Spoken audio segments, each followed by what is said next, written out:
Good morning students, how are you? Fine बच्चों, आज हम एक बहुत ही इम्पोर्टेंट टॉपिक आपके लिए लाए हैं जिसका नाम है पुल्ली प्रॉब्लम्स। तो बच्चों, ये पुल्ली वाले क्वेश्चन कभी बड़े एग्जाम में आपको आते हैं, तो वो उसको एक सॉल्व करने का आपको मैं आज तरीका बताऊंगा। ये बहुत इम्पोर्टेंट है, किसी भी कंपटीशन में ये क्वेश्चन आ सकता है, अदर बोर्ड में भी आ सकता है, सीबीएसई स्टेट कहीं भी। तो चलो, हमें उसका लेना देना नहीं, हमें फिजिक्स सीखनी है, पेपर में आए ना आए हमें उसका कोई लेना देना नहीं। हम चला रहे हैं कि न्यूटन सेकंड लॉ को कैसे अप्लाई करना है। तो उसमें क्या क्या टाइप्स हैं, एक तो मैंने आपको कल जो पहला वीडियो बनाया उसमें मैंने बताया था कि न्यूटन सेकंड लॉ लगाना कैसे है। तो आज हम बच्चों पुल्ली प्रॉब्लम करेंगे। तो आप वो देखिए पुल्ली से कैसे कैसे क्वेश्चन आते हैं। पुल्ली प्रॉब्लम, तो पहले हम सिंपल प्रॉब्लम्स आपको बता दें कि पुल्ली के क्वेश्चन क्या है। मान लीजिए बच्चों, आपको बोला जाता है कि ये कोई एक रिजिड स्पोर्ट है और इसके साथ एक ये स्ट्रिंग बांधी और यहाँ इसके साथ हम एक पुल्ली लगा दी, ये, और इस पुल्ली के साथ मान लो मैंने यहाँ पर दो मास बांध लिए हैं। ये एक मास में m ले लेता हूँ और इसका मास में इससे डबल कर लेता हूँ, 2m ले लेता हूँ, सपोज कीजिए। तो मुझे वो पूछता है कि इसकी इसमें जैसे मान लो यहाँ पर टेंशन जो आएगी वो T आएगी। बच्चों, आपको मैंने बताया था कि अगर ये स्प्रिंग आपकी दो मास के बीच में, एक मास ये और दूसरा मास है, दो मास के बीच में देखिए एक स्ट्रिंग, अगर ये पुल्ली आपकी फ्रिक्शन लेस और मास लेस वो गिवन देता है, तब याद रखना कि ये टेंशन सेम रहेगी।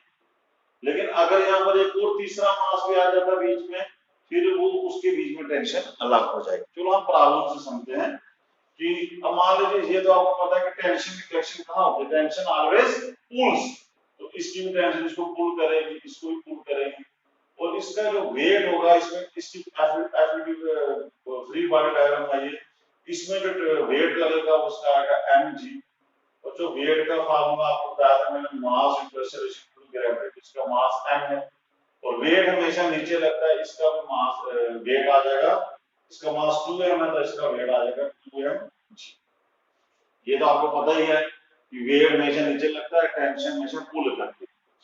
अब बच्चों, मान लो कि यहाँ पर अगर मैं टेंशन बनाऊं तो यहाँ पर भी ये T आएगी और इस पॉइंट के ऊपर भी T आएगी। तो ये जो ऊपर होगा, जिस धागे ने इस पुल्ली को सपोर्ट किया होगा, ये जो धागा है इसमें भी टेंशन आएगी। तो ये जो टेंशन होगी बच्चों, यहाँ पर जो टेंशन आएगी वो होगी इन दोनों के सम के बराबर, क्योंकि अगर ये पुल्ली अगर ये सिस्टम गिर नहीं रहा है तो इस सिस्टम को पकड़ेगी ना ये वाली फोर्स, ये फोर्स इस सभी को बैलेंस करके रखती है। तो नीचे कितनी फोर्स लगेगी, दो POT। तो ये जो ऊपर वाली फोर्स लगेगी, ये वाली फोर्स होगी, ये होगी P plus T equal to 2T।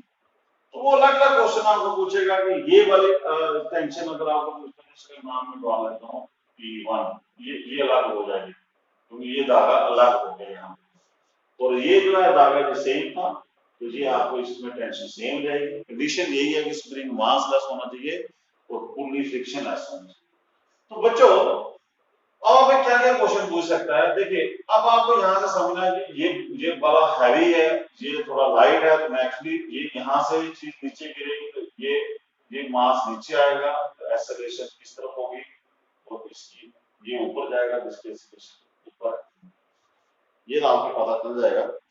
अब बच्चों, यहाँ से क्वेश्चन आता है कि आप एक्सेलरेशन निकालिए, टेंशन निकालिए इस थ्रेड में, और ये जो ऊपर सपोर्ट किया इसकी टेंशन कितनी होगी, उसने बैलेंस करना है। तो न्यूटन सेकंड है बच्चों, हमने लगाना है। तो इसमें आपको अगर कोई भी प्रॉब्लम है तो एक आपको फार्मूला याद रखना है, तो एक्सेलरेशन होती है वो होती है net pulling force divided by total mass. जितना भी मास लगा होगा इतना भी होगा, उस सभी को मास को ऐड करना, तो नेट पुलिंग फोर्स। अब जो यहाँ पर कुछ रूल्स याद रखना है कि हमें फोर्स लेनी कौन सी, जो पेयर्स में फोर्सेस है वो नहीं लेनी, मतलब कि जो पेयर बनाती है, जैसे देखिए ये टेंशन और ये टेंशन पेयर वाली है, ये टेंशन और ये टेंशन पेयर वाली है, मतलब कि आपको टेंशन यहाँ पर नहीं लेनी, tension we not consider in net pulling force, मतलब ये फोर्स आप इग्नोर कर दो क्योंकि ये पेयर वाले फोर्स। ठीक, दूसरी आपने क्या याद रखना है कि आपने वो फोर्स लेनी है, या तो टेंशन आपको नहीं लेनी है, दूसरी वो फोर्स लेनी है बच्चों जो फोर्स एक्सेलरेशन की डायरेक्शन में हो या एक्सेलरेशन के अपोजिट हो, मतलब कोई भी चल सकती है। देखिए अब ये वाला जो इसकी वेट फोर्स होती है, अब ये वेट देखिए इसके ऊपर जो वेट लग रहा है वो नीचे की तरफ लग रहा है और एक्सेलरेशन भी इधर है, इसका मतलब कि ये वेट हमें लेना है, ये वाली वेट एक फोर्स होती है, ये फोर्स हम लेंगे। अब यहाँ पर देखिए कि वेट नीचे है लेकिन एक्सेलरेशन ऊपर है, तो मैंने आपको बोला कि वो फोर्स हमने लेनी है चाहे वो फोर्स एक्सेलरेशन की डायरेक्शन में हो चाहे एक्सेलरेशन के अपोजिट हो, इसका मतलब ये भी हम कंसीडर करेंगे, ये दोनों वेट इसके कंसीडर होंगे। और आपको ये याद रखना है कि ये जो फोर्सेस वो लेनी है वो हमें पेयर्स में नहीं लेनी है बल्कि इंडिविजुअल सिंगल होनी चाहिए। देखिए ये अलग सिंगल, उसका नाम डाल देता हूं W1, इसका नाम W2। तो वेट एक फोर्स है, तो ये दोनों फोर्सेस आएंगी, पी नहीं आएगी, और आपको मैंने बता दिया कि फोर्स वही लेनी है जहां वो एक्सेलरेशन की डायरेक्शन में हो या एक्सेलरेशन के अपोजिट हो। अब टेंशन जो है वो हम किस केस में लेते हैं, वो सिर्फ उसी केस में रहेंगे जब टेंशन आपकी पेयर के बजाय सिंगल रह जाए। अब सिंगल कैसे रह सकती है, वो मान लो यहां से धागा टूट जाता है, अगर यहां से धागा टूटेगा तो फिर ऊपर इसको कोई खींचने वाला नहीं होगा, फिर एक ही टेंशन रह जाएगी, तो उस वक्त आप टेंशन को भी कंसीडर करोगे। तो बच्चों ये सब चीजें हम पढ़ेंगे प्रॉब्लम के साथ ही, ऐसे आपको समझ आएंगे। प्रॉब्लम करता हूँ फिर आपको समझ आएगा। देखिए इस केस में आपको देखिए नेट पुलिंग फोर्स, तो आप देखिए यहाँ पर हमें ये दोनों फोर्स ले रही है। अब देखो यहाँ पर ये वाली बड़ी है, ये वाली छोटी है, तो आपको बड़ी माइनस छोटी आ जाएगी, दोनों यहाँ पर आ जाएगा 2mg माइनस mg, इसमें से ये माइनस करो। अगर ये वाली भी सेम डायरेक्शन में होती तो प्लस करना था। देखिए ये आपकी एक्सेलरेशन की डायरेक्शन में है, ये एक्सेलरेशन के अपोजिट है, इसलिए आपको माइनस किया। अगर हो सकता है किसी केस में आप देखोगे कि दोनों फोर्सेस अगर एक्सेलरेशन जिस तरफ एक्सेलरेशन है उसी तरफ फोर्स है, फिर सारे प्लस होंगे। इस केस में देखिए एक्सेलरेशन इधर है, ये फोर्स एक्सेलरेशन की डायरेक्शन में है तो ये प्लस लेनी है, यहाँ पर एक्सेलरेशन ऊपर है, फोर्स नीचे है तो माइनस लेनी है। टोटल मास आ गया 2m plus m, 2m plus, ये बच्चों निकल जाएगा 2mg में से 1mg का तो mg निकल जाएगा और 2m प्लस m होगा 3, यहां से m कट जाएगा तो ये बन जाएगा बच्चों g अपॉन, ये बन जाएगी एक्सेलरेशन। एक क्वेश्चन को थोड़ा सा आपको स्लो करवाता हूं कि ये निकल गई आपकी एक्सेलरेशन। अब बच्चों हम देखते हैं टेंशन, टेंशन कैसे निकालते हैं। तो बच्चों टेंशन फाइंड करने के लिए आपको पता है यहाँ पर कि चाहे मैं ये टेंशन निकालूं चाहे ये निकालूं तो आंसर तो सेम ही आएगा। तो मैं अब इसकी एफ बी डी निकाल लेता हूँ, इसकी बनाता हूँ एफ फ्री बॉडी डायग्राम बनाओ आप सिर्फ एम की, तो एम की आप फ्री बॉडी डायग्राम बनाइए तो ये देखिए एम आ गया, एम के ऊपर फ्री बॉडी डायग्राम में वही फोर्सेस लेनी है जो एम के ऊपर लगेंगी। ये तो लग रही है टेंशन, नीचे लग रहा है इसका वेट, और एक्सेलरेशन किस तरह का ऊपर। ये बच्चों आपको डायग्राम बनानी होती है।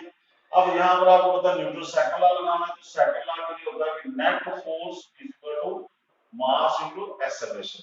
नेट का मतलब है कि वेक्टर का सम कीजिए, अगर ये दोनों अपोजिट है तो माइनस करो, सेम डायरेक्शन है तो प्लस कीजिए।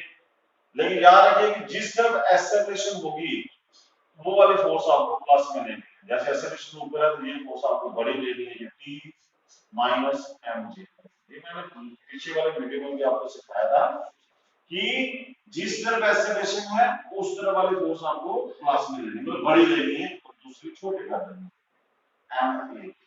यहां से देखिए मुझे टेंशन आ जाएगा ma प्लस mg, तो यहां से आप यहां से निकाल सकते हो कि M A plus M G आपकी टेंशन होगी और एम ए की वैल्यू कितनी है, ए की वैल्यू है जी बाई 3, ये आपने निकाली है और एम जी ये कितना आ जाएगा, ये आएगा 3mg को 4mg बाई 3, ये आपकी निकली टेंशन 4mg बाई 3 आपकी आ जाएगी टेंशन। तो ये आप देख सकते हो बच्चों, ये टेंशन भी आपको निकल जाएगी 4mg बाई 3। अब मान लो आपको पूछता है कि ये वाली मतलब इस धागे में कितनी टेंशन होगी, बच्चों इस धागे में वही टेंशन होगी, ये टेंशन होगी, क्योंकि ये देखिए ये टी और टी नीचे है, ऊपर होगी इन दोनों के सम के बराबर, तभी तो ये सिस्टम रुका रहेगा, इक्विलिब्रियम में होगा। तो आपको T1 आ जाएगा T1 प्लस T2, दोनों को ऐड कर दो, इन दोनों को ऐड कीजिए सारे, T प्लस T, ये बन जाएगा आपका 8mg बाई।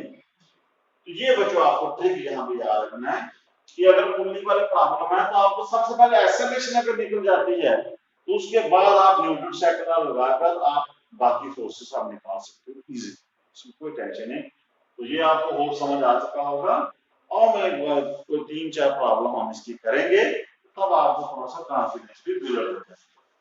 चलो बच्चों हम देखते हैं प्रॉब्लम्स। तो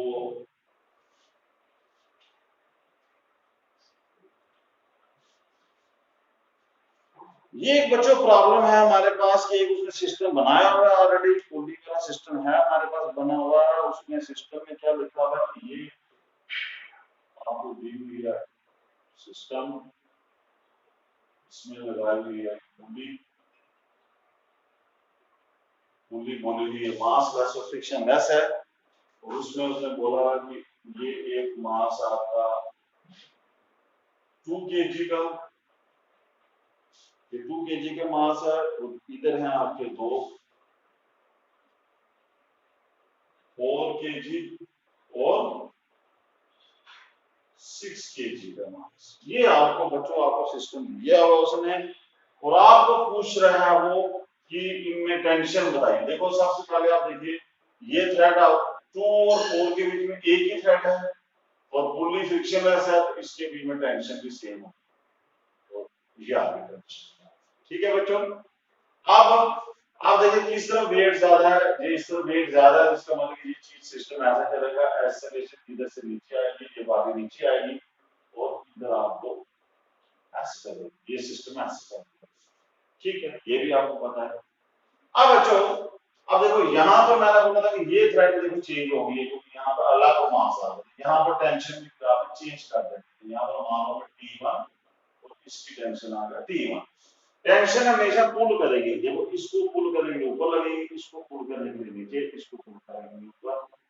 अब बच्चों हमें पूछता है कि हमें फाइंड क्या करना है, हमें A फाइंड करना है, T फाइंड करना है और T1 फाइंड करना है, ये है। तो सबसे पहले आप देखिए यहाँ पर A कैसे फाइंड करना है, क्या आपको मैंने सिखाया, वो A होती है net pulling force upon total मास। बच्चों नेट पुलिंग फोर्स देखो इन दोनों का वेट जो होगा वो एक्सेलरेशन की डायरेक्शन में है, इसका वेट और इसका वेट प्लस हो जाएगा, तो इसका आएगा 4 का भी वेट नीचे लगेगा, 6 का भी नीचे लगेगा और एक्सेलरेशन की डायरेक्शन में है। तो मैंने आपको क्या बताया था कि जो फोर्सेस एक्सेलरेशन की डायरेक्शन में होंगी वो प्लस हो जाएंगी, तो यहाँ पर आ जाएगा 4g, 4 का वेट और 6g, g वाला एक्सेलरेशन ड्यू टू डायरेक्शन। अब देखो यहाँ पर देखो इसका वेट नीचे लगेगा, इसका वेट कहाँ पर आएगा नीचे, एक्सेलरेशन ऊपर है, तो ये वाला वेट इसमें से माइनस हो जाएगा, इसका आएगा 2g अपॉन टोटल मास 6 4 10 और 2 12। अब देखो 4g से 10g से 2g गया बचा 8g अपॉन 7, ये बनी एक्सेलरेशन।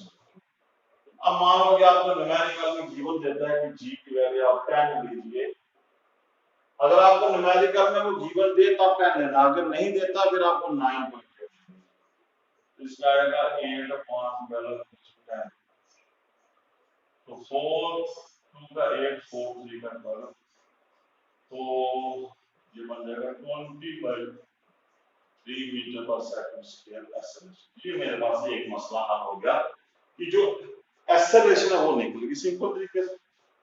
अब मुझे वो पूछता है कि टी निकालो, मान लो ये टी है, टी निकालना, टी आप इसी फिगर को ले लो, इसकी एफबीडी बनाओ डायग्राम, देखो मैं 2 की एफबीडी बनाता हूँ। 2 एफबीडी में याद रखना है कि उसी मास के ऊपर कितनी फोर्स लग रही है। देखिए एक तो इसका वेट आ गया 2g, नीचे टेंशन, ऊपर एक्सेलरेशन 2।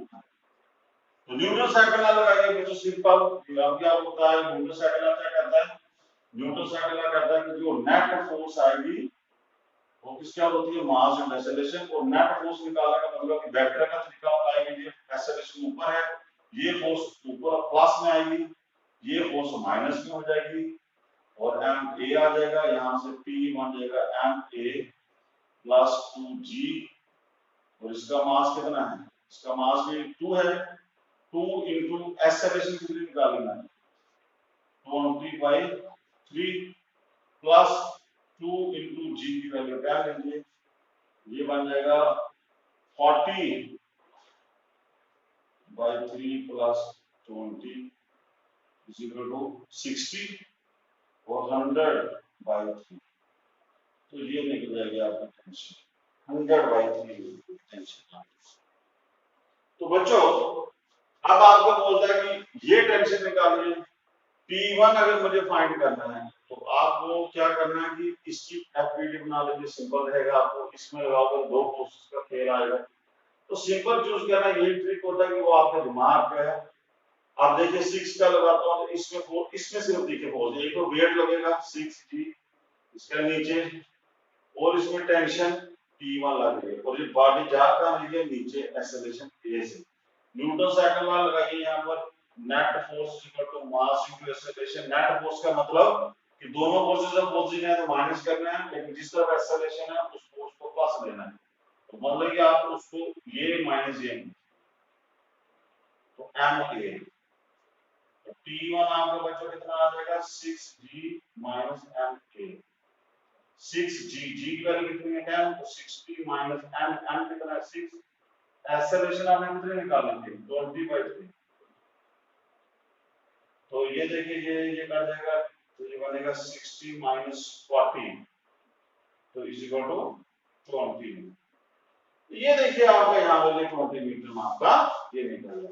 इसी तरह बच्चों आपको ये प्रॉब्लम सिंपल थी प्रॉब्लम, इसको आपने सॉल्व किया तो मैंने आपको बताया कि नेट पुलिंग फोर्स में वही फोर्सेस लेनी है जो आपकी जहां पे एक्सेलरेशन की डायरेक्शन में हो या एक्सेलरेशन के अपोजिट हो, वो फोर्स सिंगल होनी चाहिए और पेयर्स में नहीं होनी चाहिए। इस केस में मैंने टी पेयर में था वो काट किया, टी1 पेयर में था वो मैंने नहीं लिया। अब बच्चों की जरूरी नहीं कि हर बार आपको वेट लेना ही है, ये भी कोई गारंटी नहीं। अभी आपको मैं सेकंड प्रॉब्लम देता हूं, उससे आपको समझ आ जाएगा कि ये देखिए प्रॉब्लम हो,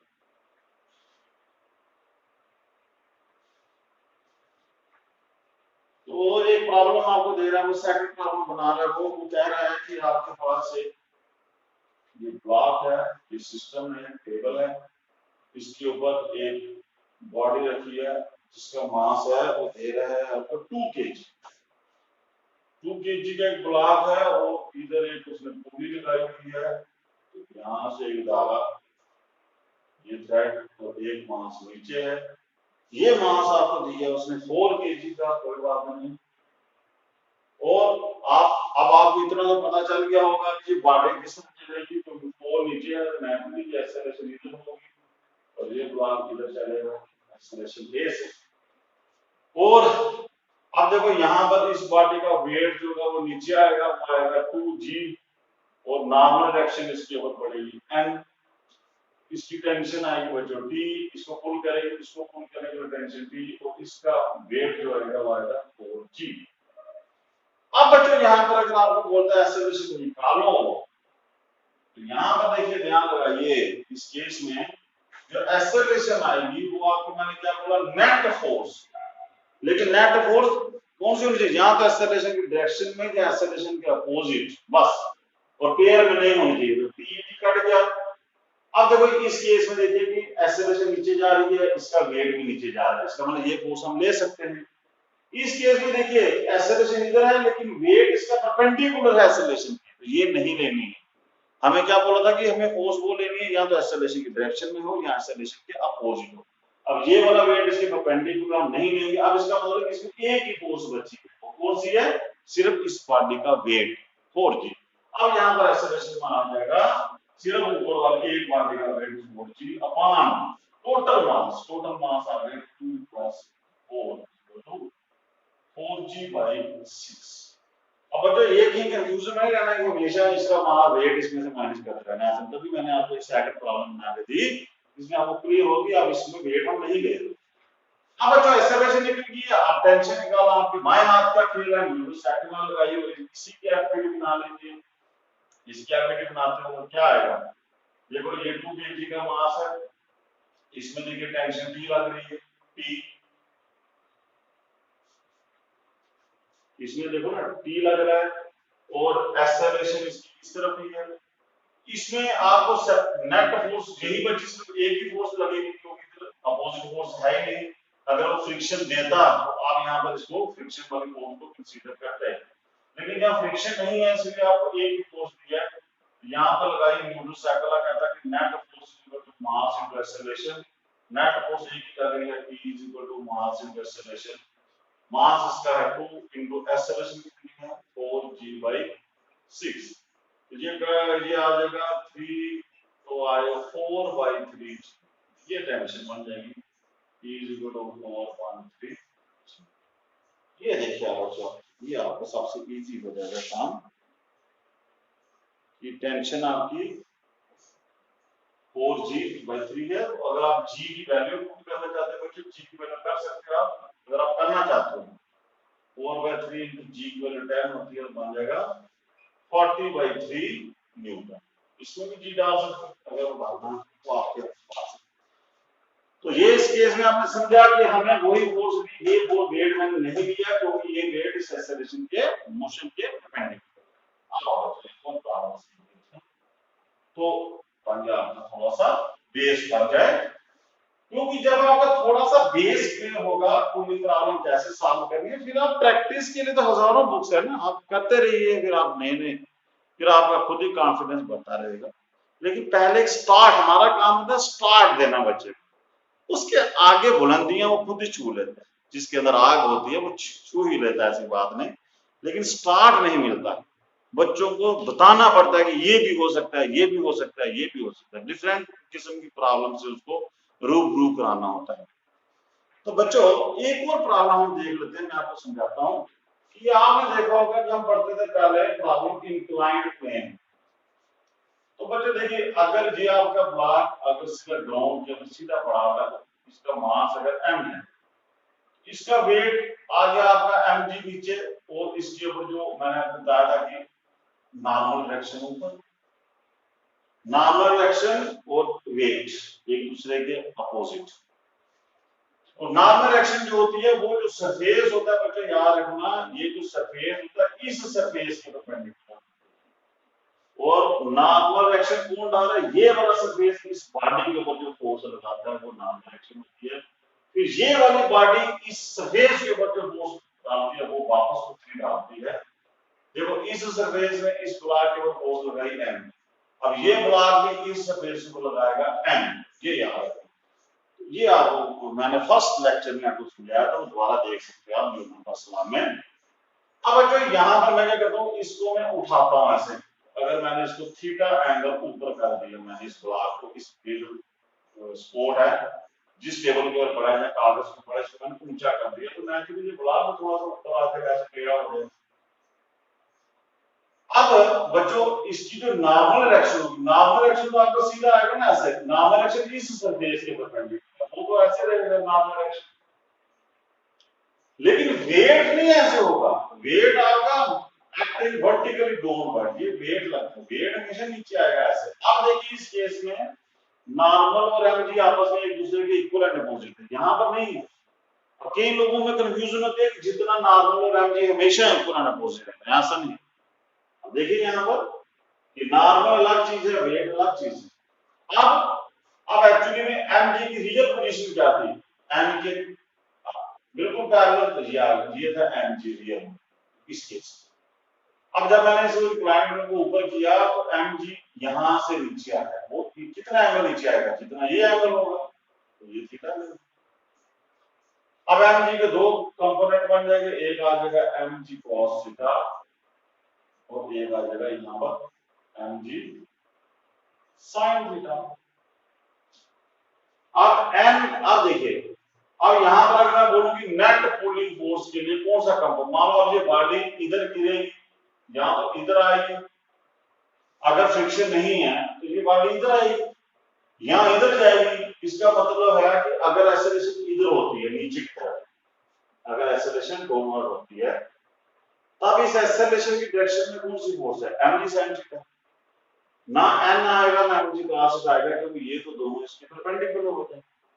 अगर बॉडी ऊपर जाती है तभी एक्सेलरेशन के अपोजिट डायरेक्शन में एम साइन थीटा ही आएगा, ये दोनों तो परपेंडिकुलर रहेंगे। इसका मतलब जब भी कोई बॉडी इंक्लाइंड प्लेन में होगी तो हमें इंक्लाइंड प्लेन के ऊपर एक्सेलरेशन की डायरेक्शन में या एक्सेलरेशन के अपोजिट जो भी कंपोनेंट होगा वो एम जी साइन थीटा।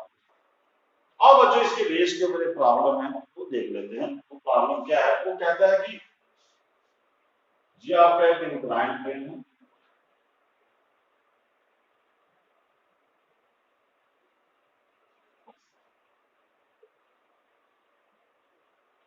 ये है इंक्लाइंड प्लेन, ऐसे दोनों तरफ से इंक्लाइन कर दिया। जी एंगल उसने रखा है 60 डिग्री का और जी एंगल रखा उसने 30 डिग्री ये।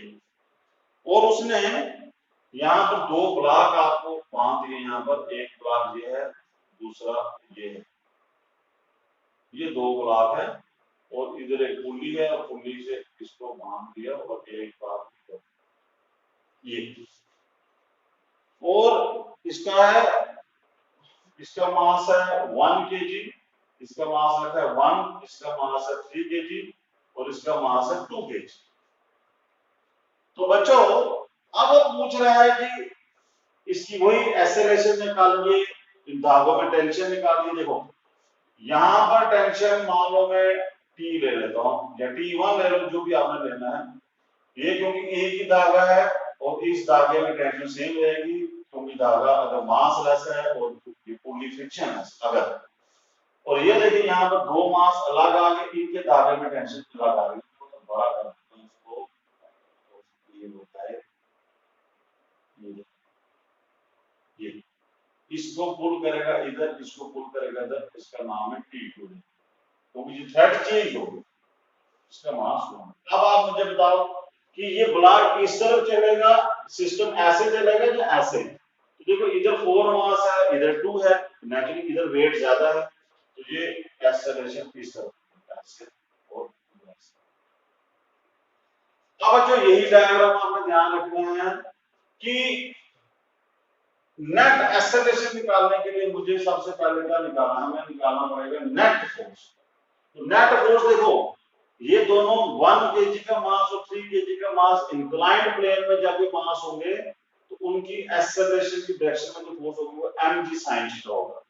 इसका भी आएगा mg sin थीटा इधर नीचे इस तरफ, और इसका भी आएगा mg sin थीटा इधर। तो मतलब इन दोनों के mg sin थीटा ऐड हो जाएंगे क्योंकि वो एक्सेलरेशन की डायरेक्शन में है। तो मैं लिख लेता हूं कि इसका आएगा, इसका mg sin थीटा, इसका मास कितना है, चलो मैं इसका 1 इसका लिख लेता हूं m1 m2 m3 मास, ताकि आपको थोड़ा सा क्लियर है। इसका आंसर आएगा m1 g sin 60 डिग्री, ये आएगा इस पार्टी का, जो ये आएगा एक्सेलरेशन की डायरेक्शन में कंपोनेंट, प्लस इसका कितना आएगा m3 g sin 60, ये हो गया दोनों प्लस में क्योंकि ये एक्सेलरेशन की डायरेक्शन में। इसका देखो बच्चों कि इसका जो एंटीसाइडर इधर आएगा ना, क्योंकि इसका इंक्लाइन प्लेन इधर है, तो इसका आएगा m2 g sin 30 डिग्री, इसका 30 डिग्री वो आएगा m2 g sin 30 degree. Divided by total mass. Total मास वही होगा जितना भी इनका m1 plus m2 plus m। ये बच्चों आपको कंसेप्ट क्लियर हो गया होगा। वही केस है, सिर्फ ब्लैक प्लेन में आ गए तो एक्सेलरेशन डायरेक्शन में जो इसकी और इसकी फोर्स मूवमेंट है लॉजिक बता दिया आपको। ये बॉडी ऊपर जा रही है लेकिन इसका भी हम इस क्लास में इस तरह लगे होंगे, इंक्लाइन में उल्टा हो गया यहाँ पर। अब तो कुछ भी नहीं करना है आपने। अब देखो यहाँ पर m1 की वैल्यू कितनी है 1, इसका आएगा 1 इंटू जी की वैल्यू कितनी है 10 साइन 60 कितना होता है √3/2। m3 का मास कितना है 3, जी की वैल्यू 10। यहाँ आपको जी रखना है तो जी रख सकते हो 10 रखें साइन 60 आ गया √3/2। इसका देखो इसका 2 का मास 2 जी 10 साइन 30 का value 1/2 divided by total mass 1 4 और 2 6। इसको सॉल्व कीजिए कितना आंसर आएगा। इसका आएगा √3/2 √3/2 10। ये कॉमन हो गया 10 √3 10 √3 अंदर बचेगा 1 + 3 4। तो 4 बाहर आ गया तो ये 2 कटेगा तो 2 × 10 20 √3 माइनस ये कट जाएगा क्या आएगा 10 डिवाइडेड बाय 6। तो बच्चों अगर आप इसको सॉल्व करते हो तो आपका जो आंसर आएगा खुद सॉल्व करने के इसका आंसर 4.1 मीटर पर सेकंड। आप सॉल्व करके देखिए √3 की वैल्यू आ रही है कैलकुलेशन कीजिए तो इसका कोई मैटर नहीं, आप सॉल्व करके देखिए एक्सेलरेशन हमारे पर निकल गई। अब मुझे बतानी है टेंशन। तो बच्चों टेंशन के लिए मुझे किसी की लेनी पड़ेगी न्यूटन साइकिल के लिए किसी एक बॉडी फ्री बॉडी डायग्राम। अगर मैं T1 निकालना चाहता हूं तो इसी को पकड़ लेते हैं इस मास को।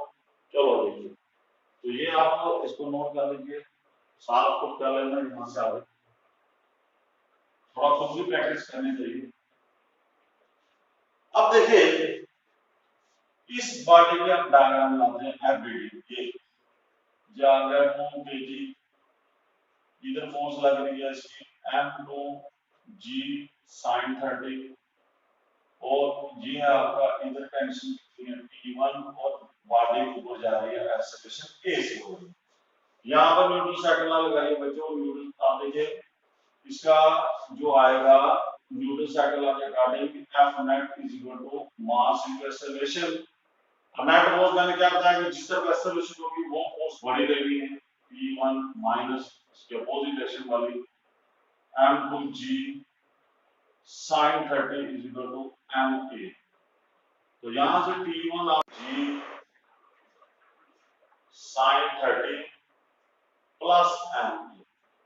तो बच्चों m2 की वैल्यू यहां पुट कीजिए, m2 की वैल्यू यहां 2 लेनी है, g पता है sin 30 वैल्यू 1/2 की है, m और a की वैल्यू a हमने निकाल दिया। इसको अगर आप पुट करते हो तो इसका आंसर जो आएगा आपका जो T1 आपका आंसर है वो आपको बच्चों निकल जाएगा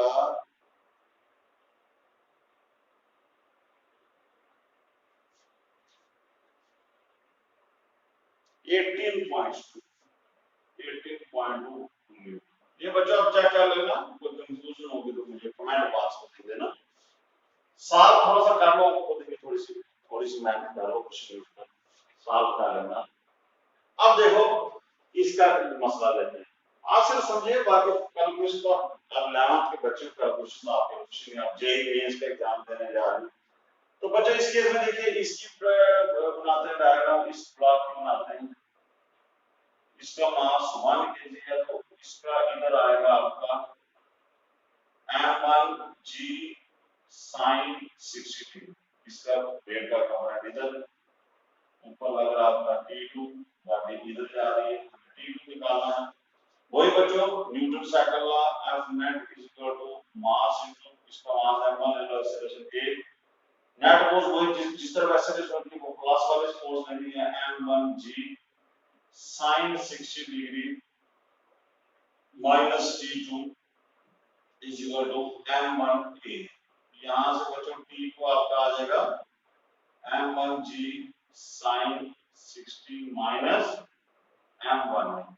m1 हो गया इसका मास, g की वैल्यू 10, sin 6 की वैल्यू √3/2, m1 a आपको निकाल दिया। अगर हम इसको सॉल्व करते हैं तो इसका आंसर आएगा 4.56।